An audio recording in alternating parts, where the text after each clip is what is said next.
Hello, Write for Animation community. Welcome to this screenwriting Q&A.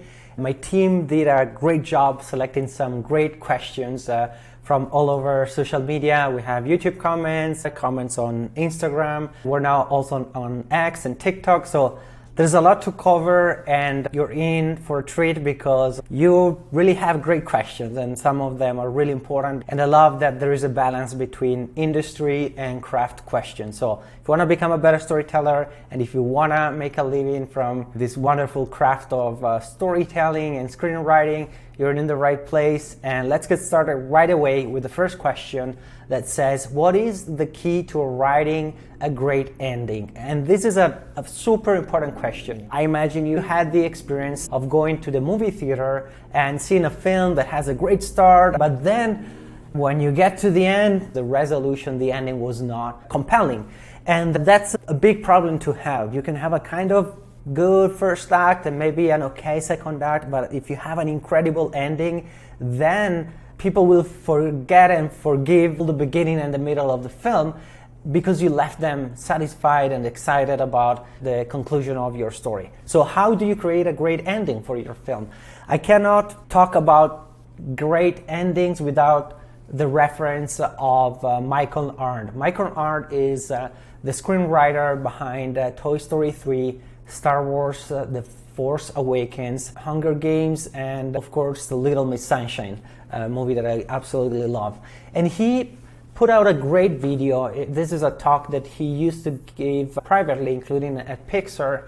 And then he was kind enough to share his knowledge on YouTube, and I'll put the link in the description. If you're watching this on YouTube, you'll find the link below. And it's a 90-minute talk about how to write insanely great endings. He analyzes different movies and then shows how a great ending is connected to the stakes of the movie that you establish in the first act. And these three stakes are the external stake, the internal stake, and the philosophical stake. So the external stake is usually the reason that drove you to watch the movie. That plot idea, the high concept of your film. Let's say if it's a romantic comedy, you want to know if the two lovers will be together at the end. If it's a survival film, you want to know if the protagonist survives at the end or if she gets eaten alive by the monster or not. Anything that has, to do with the external plot is your external stake.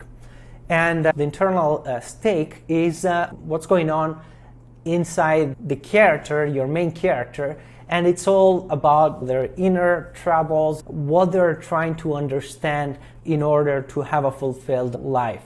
It's about that discovery journey where little by little the story will push them to really change and to change their view of the world and to mature, to become somebody that's very different from the character we see at the beginning. And then the philosophical stake is more about the theme of the movie. What is the overall message that is not only related to the growth of the main character, but also through their growth, the environment and the community, the world of characters that you created changes, and changes because of a philosophical theme. It could be good and evil, it could be being selfish, or could be forgiveness against revenge and things like that.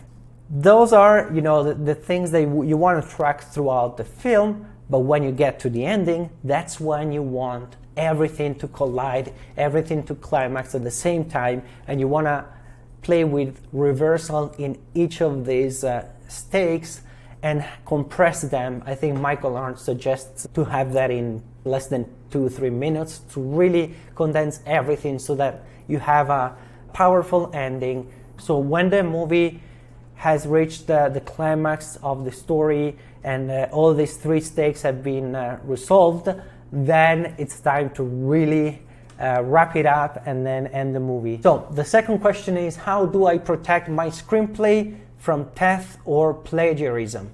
That's a great question. It's interesting that this question is very common among young and new screenwriters. And I used to have this question and be too protective of my material as well when I was starting out.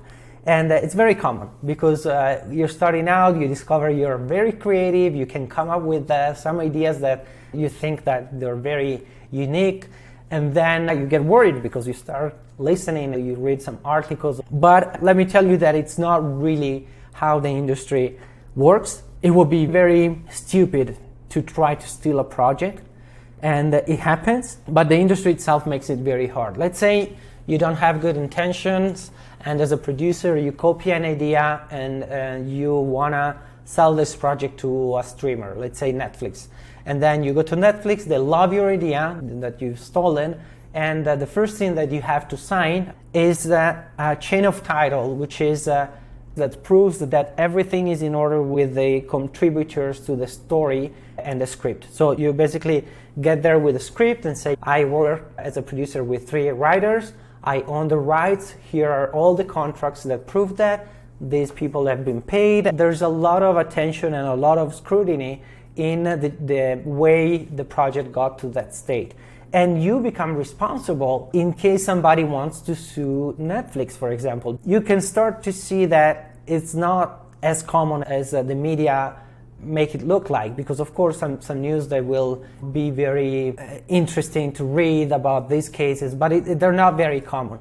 The second element that has to do with the mindset of this question is that to some degree this question comes from a mindset of scarcity, as if you only had this wonderful idea that you think it's really good and hopefully nobody steals it from you. What if you start sharing it and they use it and then it becomes this successful film? I would like to encourage you to realize that you have a lot more ideas than this one. Even if the idea gets stolen, it means it was worth stealing, and to some degree it's a good news. It's important to understand that you will produce so many ideas throughout your writing career, and so many will be rejected, and so many will think they're genius ideas and incredible, and as you grow as a writer, you look back and you realize that they weren't even that great to start with. Your mindset changes, and you discover that sharing is the most important thing that you can do at the beginning to get your name out there. And even if there is this tiny little risk that somebody can get inspired or try to copy the idea, I think it's still worth it to share as much as you can. Okay, now we covered that mindset, and also I remember at least I used to put the WGA, Writers Guild of America, registration number on my screenplays in the front page. Now I look back and that was unprofessional. It shows the fear of the as a writer that I used to have about the project being copied and the idea stolen. So you feel at peace and you did what you could to protect the idea.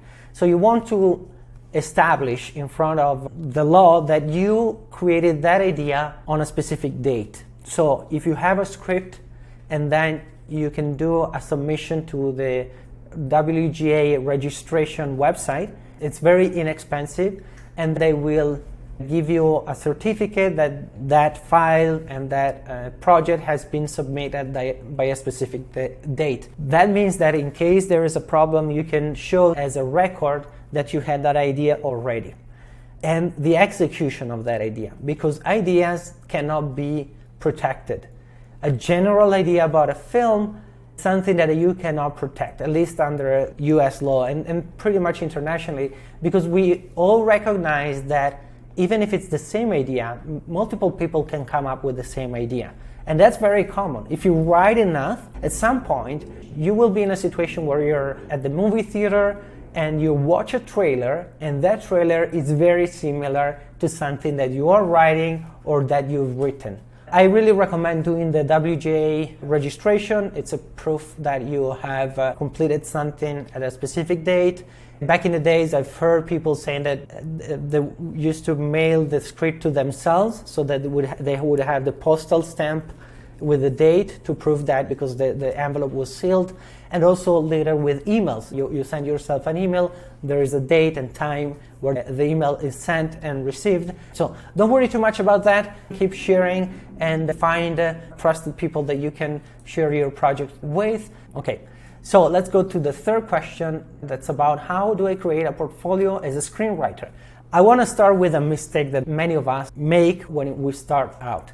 And it's connected to what we were talking about before. We usually think that we have a genius idea and we fall in love with a project and we make it better and better. It's great to have an original piece, but that's just one part of your portfolio. It's important to remember that even though we want to create our own original ideas, your first jobs as a screenwriter will probably be you working for somebody else and somebody else's idea. Working too much on a single project that's original is not necessarily the best use of your time, because a producer, a studio, they want to see that you're capable of working in a team environment and understanding the voice of a different show and be able to help them create what they want to create. And then once you're in the studio, you create more and more relationships, you nurture all the contacts that you have, then your time will come to pitch your own original idea. Of course, there are always exceptions. It would be great if you could find who can invest in yourself to develop your story. So let's say you have a script of your original idea. You maybe have a pitch deck that explains your series that could be a part of your portfolio. You can also have an original script for a feature film that could be great. And then a spec script, which is a screenplay that is based on an existing show, and you write an episode of that show. So you can pick a popular show that you would think most producers would know, and then you write an episode. And you can say, okay, this is a fictitious episode. Maybe it's a Bluey spec script. And so Bluey is very popular, so a producer can read that and feel if you have the ability to match the voice of a show. So the last tip I want to give on portfolios is that it's important to start where you're at. So if you only have a script for a short film, then start presenting yourself with that. If you then add a second short film, or maybe you add your pilot or your pitch deck for your pilot, you keep growing your portfolio, but don't wait for the perfect portfolio to start pitching and connecting with people, going to events and trying to find ways to share your stories. Before we get to the next question, I would like to invite you to explore our Write for Animation Academy. It's a membership where you'll get into this wonderful community of storytellers passionate about animation. So if you're feeling alone in your journey, if you don't have somebody that can give you feedback about your scripts, if you want to learn more about the craft and also learn how to network, get to discover some job openings in the animation industry that you could apply for and find your next job. If you want to practice the craft of screenwriting, that's the right place. So we talked about how it's important not only to learn watching videos and reading books, but also to write consistently. That's why we write together every single day. We do together these challenges where we get to write every day. Here I missed one day, as you can see from this sad face. It's a place where we encourage each other and we get to collaborate and share about our experience. So I invite you to join us at the Write for Animation Academy. We have a very special offer and you'll find the link in the description. Let's go to the fourth question is, what are the benefits of attending screenwriting workshops and classes? I think that workshops and classes are very important. We are trying to put out as much free material as possible on YouTube. You can browse our entire catalog. There's a new video every week. And we also have our Write for Animation Academy. You can actually get a special promo from a link we have below. The 3 keys for a great screenwriting career and storytelling career in general in the industry, animation or not, have to do with practice, consistency, the habit of writing consistently, creating consistently, putting out your stories consistently, your knowledge of the craft, and connecting with others and collaborating with others. These 3 are like 3 legs on a table. And if you remove one, then the table falls. And your creative career is standing on this table and you need the 3 legs. I would always encourage people to write first, even within a day. Sit down, write for 10, 25 minutes, 1 hour, whatever your schedule allows, and then read the chapter of that book. You want to watch a new movie for reference, write first and then watch that film. The same applies to workshops and classes. The main element is the practice. Being able to attend these workshops and classes is great, but you also need the other two legs of the table. So let's go to another question. How do you create a character with a background story that the audience cares about? There are two elements to a great story. One is a compelling story.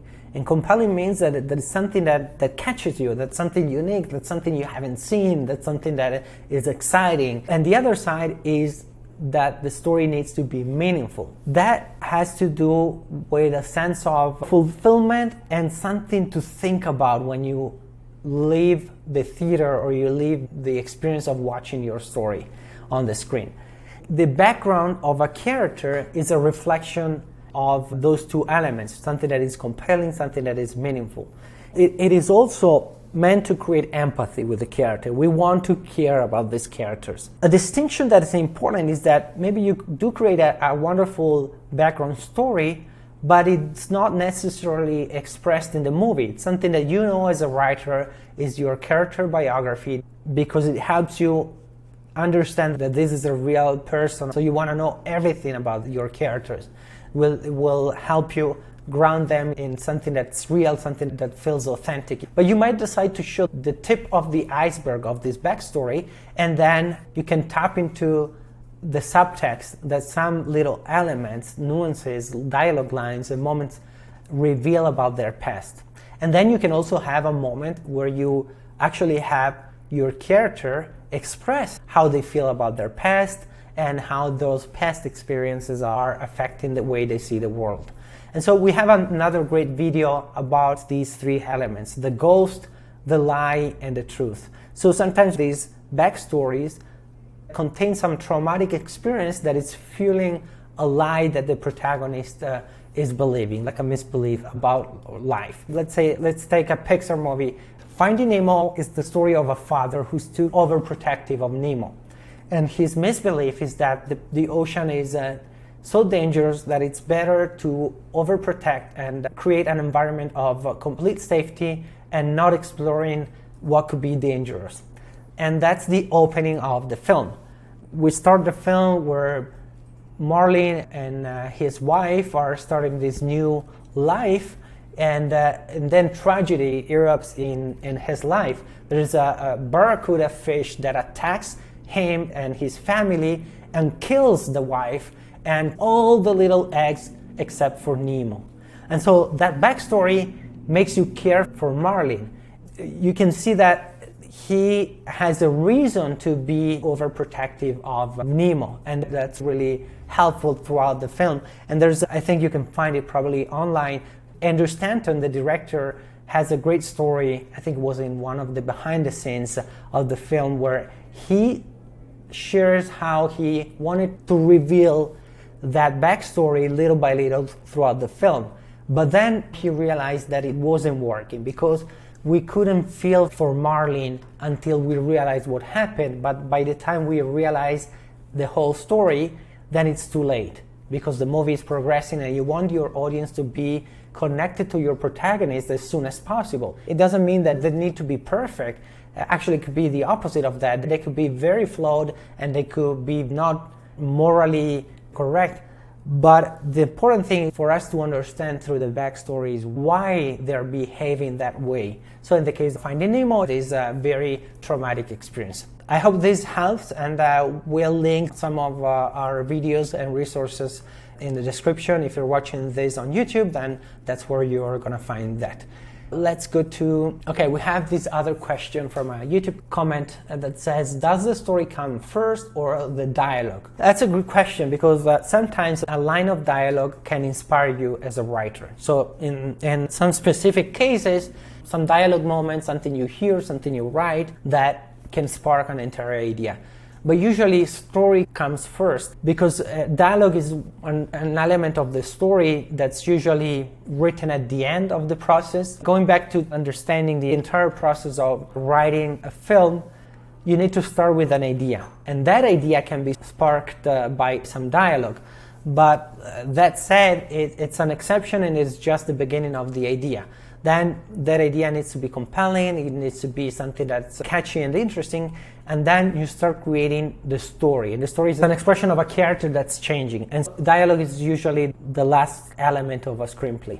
Of course, we could get into much more detail on the process. It's not a fixed process where every writer follow a Hollywood path on how to write a screenplay. We're all different. We might start jotting down a lot of dialogue lines and then go back to story, but generally dialogue comes later. So before getting to the next question, remember you can leave your questions below in the comments or send a DM, or you can send an email, and we'll do our best to collect them all and answer them in our next session. The next question is, do you have any tips on networking and putting yourself out there? The short answer is go and attend and meet people at animation events, but this question has been answered in detail in a video we created with Andy Schuler. She used to be a Netflix recruiter and has worked on many other projects and studios, and she did a great job with practical tips. So you get to see our journey at Annecy Film Festival, Lightbox Expo, and Pixelato, all animation events. You'll see that in this video that we're going to share. We'll find a way to put it, maybe make it pop here on YouTube. And so thank you all for participating to this Q&A. I hope to hear and see your questions coming, and we'll do more. Let us know if this format is something that you enjoy. And that's it. Thank you so much.